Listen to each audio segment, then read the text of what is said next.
Konflik Hamas-Palestina telah menelan korban jiwa hingga 9.000 orang. Gencatan senjata hingga kini belum juga terrealisasi. Presiden Jokowi menyatakan Indonesia akan terus bersama perjuangan Palestina.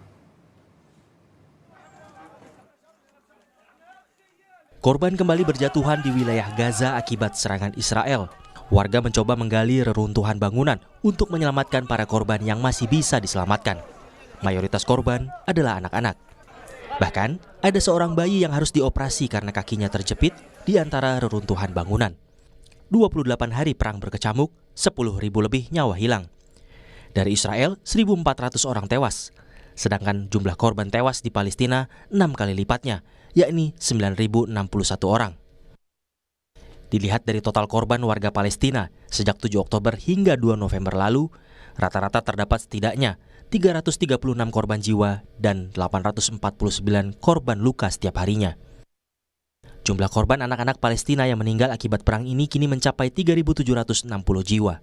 Jumlah ini lebih besar dibandingkan jumlah total konflik yang terjadi di seluruh dunia dalam 3 tahun terakhir. Sidang Majelis Umum PBB 27 Oktober lalu telah mengesahkan resolusi gencatan senjata dan jeda kemanusiaan. Namun hal tersebut tak digubris Israel. Perdana Menteri Israel Benjamin Netanyahu bersikukuh melanjutkan misi sampai menang. ואני מבטיח לכם ולכל אזרחי ישראל, אנחנו נמשיך עד שנמלא את המשימה.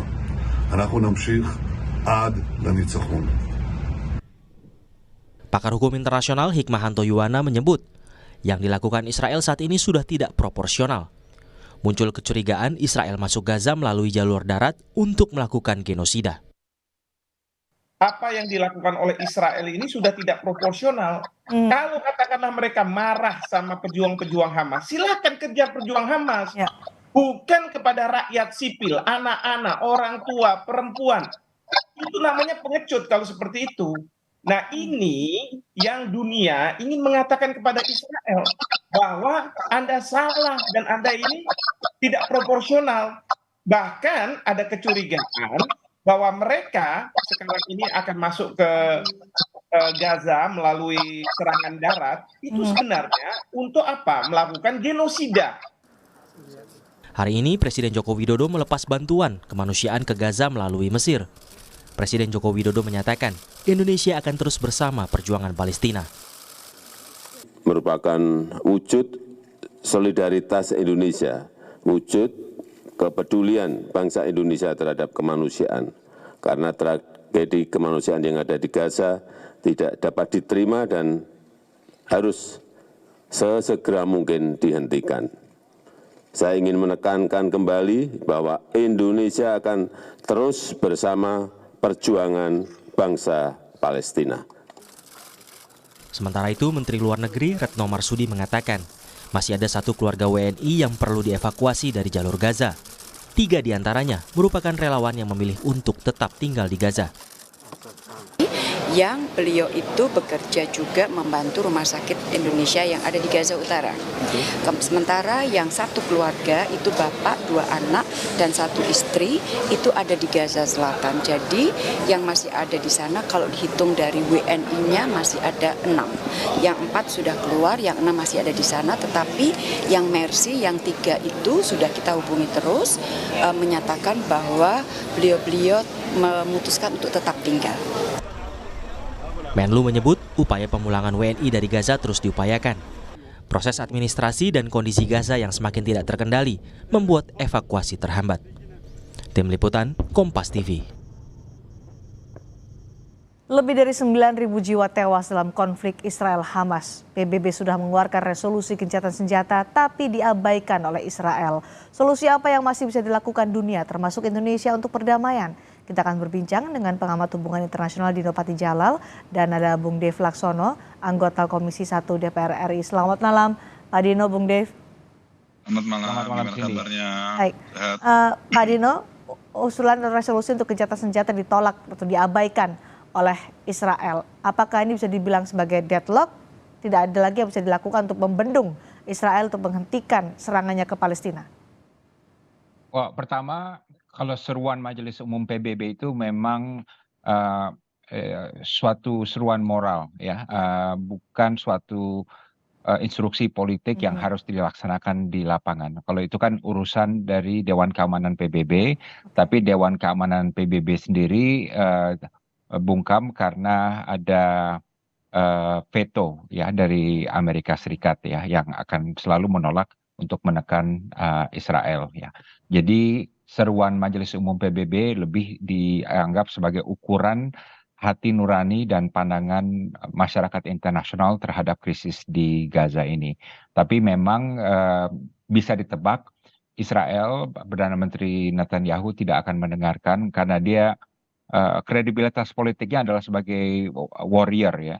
Dan sekarang yang dia inginkan hanya satu, menunjukkan kepada publik dalam negerinya bahwa dia bisa menghukum Hamas sebagai serangan balasan terhadap serangan Hamas tanggal 7 Oktober. Jadi dia ada tujuan yang sangat khusus yaitu untuk menghukum Hamas dan mungkin ada tujuan-tujuan lain ya. Tapi sampai hal itu terjadi, dia tidak akan mendengarkan Amerika Serikat, tidak akan mendengarkan PBB, tidak akan mendengarkan siapapun. Dia sedang gelap mata sekarang gitu ya. Dan ini sangat disayangkan karena sekarang akibatnya korban itu adalah rakyat sipil di Gaza yang terdiri dari orang tua dan wanita dan anak-anak yang tidak bersalah.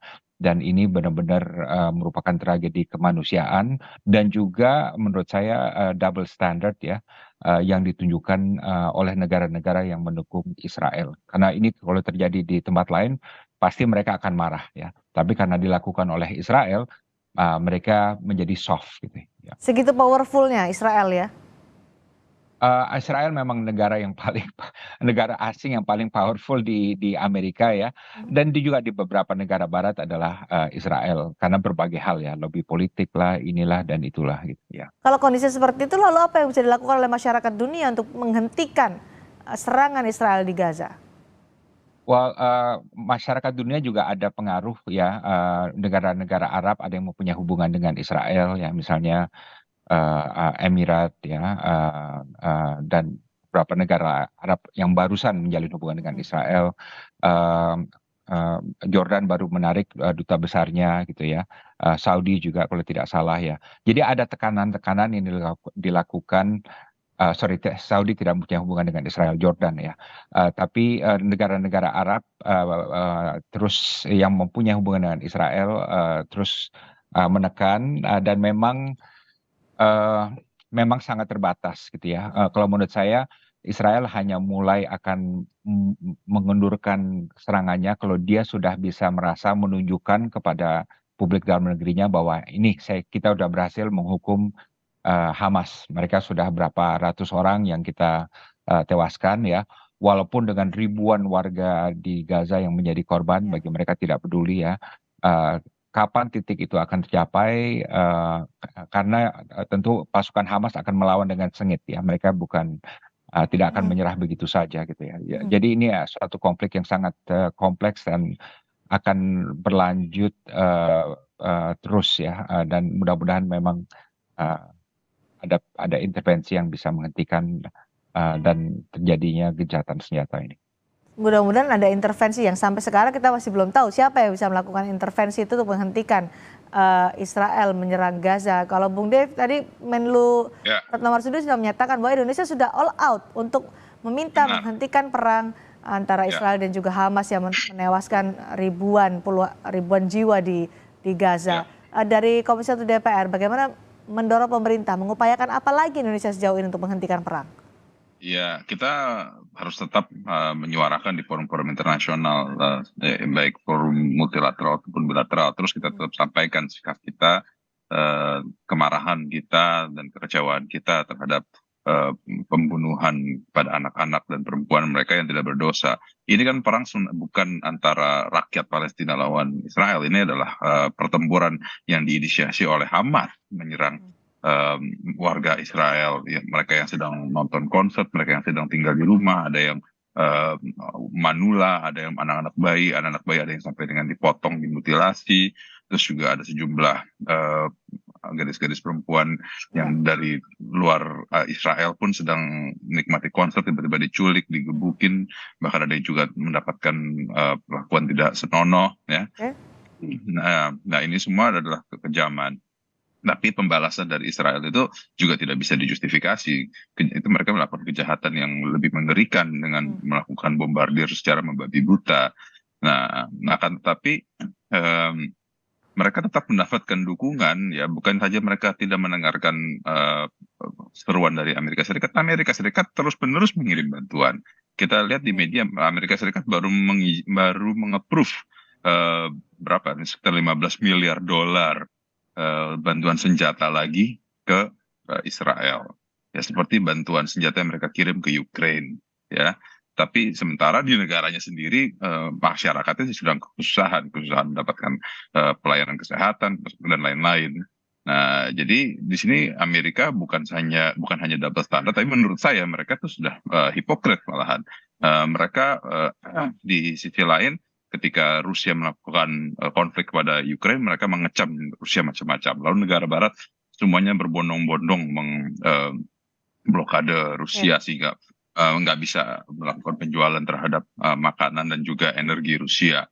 Nah, tapi begitu Israel, mereka malah memberi bantuan militer secara besar-besaran, mengirim kapal induknya untuk melakukan perlindungan kepada Israel kalau dikhawatirkan bila mana Yemen ataupun Iran melakukan serangan. Nah, ya ini jadi seperti another proxy war gitu loh ya. Apakah ini akan menjadi Afghanistan baru, Vietnam baru? Ya ini bisa berkepanjangan terus menerus dan juga kita lihat demografinya Palestina itu lebih dari sama seperti di Indonesia, lebih dari setengah itu adalah di usia produktif dan itu jadi jumlah pejuangnya akan terus bertambah. Jadi serangan mereka tidak akan kekurangan pejuang. Jadi ini akan terus menimbulkan dan juga memperkuat apa kemudian yang bisa dilakukan oleh Indonesia, Bung Dev, dilakukan oleh Indonesia untuk menghentikan ini dan juga proses evakuasi warga negara Rusia di Gaza yang masih terkendala sampai saat ini. Apa yang didorong oleh Komisi 1 DPR? Ya pertama kita harus terus meminta siapapun itu warga Indonesia yang ada di sana harus terus kita evakuasi. Kemarin sudah ada yang dievakuasi kan. 14 istri, terus memang bila ada lagi ya tetap harus kita upayakan supaya bisa kita evakuasi. Lalu juga kita harus meminta negara-negara Arab sekitaran Israel dan Palestina untuk bisa membuka pintunya supaya kita bisa mengirim bantuan dan juga kita harus melakukan komunikasi ya tidak bisa komunikasi formal tentunya ya harus back channeling kepada pihak Israel ataupun kepada pihak Hamas agar bantuan kita itu bisa masuk ke titik-titik di mana dibutuhkan ya bantuannya itu juga tentu ya pasti bantuan makanan, bantuan obat-obatan ataupun juga peralatan untuk melakukan evakuasi pada korban-korban yang terkena serangan tersebut. Pak Dino, tadi Anda menyatakan bahwa Israel akan berhenti jika sudah merasa sesuai dengan tujuannya untuk menghukum Hamas. Tapi ini kan kita tidak tahu kapan. Sementara di Gaza warga terus seperti berjudi dengan waktu, nyawanya berjudi dengan waktu, selalu dalam ketakutan. Intervensi harus dibutuhkan oleh siapapun yang bisa mengintervensi Israel untuk menghentikan serangan ini. Siapa yang paling bisa melakukan intervensi itu kalau tadi Pak Dino mengatakan Amerika Serikat pun sudah didengarkan oleh Israel? Ya, itu pertanyaan yang paling sulit untuk dijawab. Kita lihat Sekjen PBB aja sudah ada di perbatasan ya kan. Perdana Menteri dan gagal juga ya. Perdana Menteri Inggris juga sudah datang di Israel dan juga meninjau ke sekitar wilayah konflik juga tidak didengar. Presiden Amerika pun mampir ke Israel dan juga tidak didengar. Jadi ini suatu pertanyaan yang sulit dijawab pada saat ini karena sekarang ini seperti yang saya katakan Perdana Menteri Netanyahu sedang gelap mata dan satu hal yang dia ingin buktikan adalah kredibilitas dirinya sebagai warrior ya di mata publik dalam negerinya gitu ya. Menjawab pertanyaan Cindy tadi apa yang harus dilakukan pemerintah Indonesia untuk jangka panjang ya atau jangka pendek juga sebetulnya kita harus satu-satunya jalan adalah mengusahakan solusi politik ya solusi militer baik dari Hamas maupun Israel tidak akan bisa menyelesaikan masalah sementara solusi politik yaitu two state solution obat satu-satunya sudah kehilangan sudah kehilangan dukungan gitu ya, dan ini yang harus kita hidupkan lagi. Baik, konsistensi seruan dunia untuk menghentikan perang Israel dan Hamas ini yang dibutuhkan untuk bisa menghentikan perang dan juga kejahatan kemanusiaan Israel. Terima kasih Pak Dino Patijal, terima kasih juga Bung Dev Laksono sudah berbagi pandangan di Sapa Indonesia malam hari ini.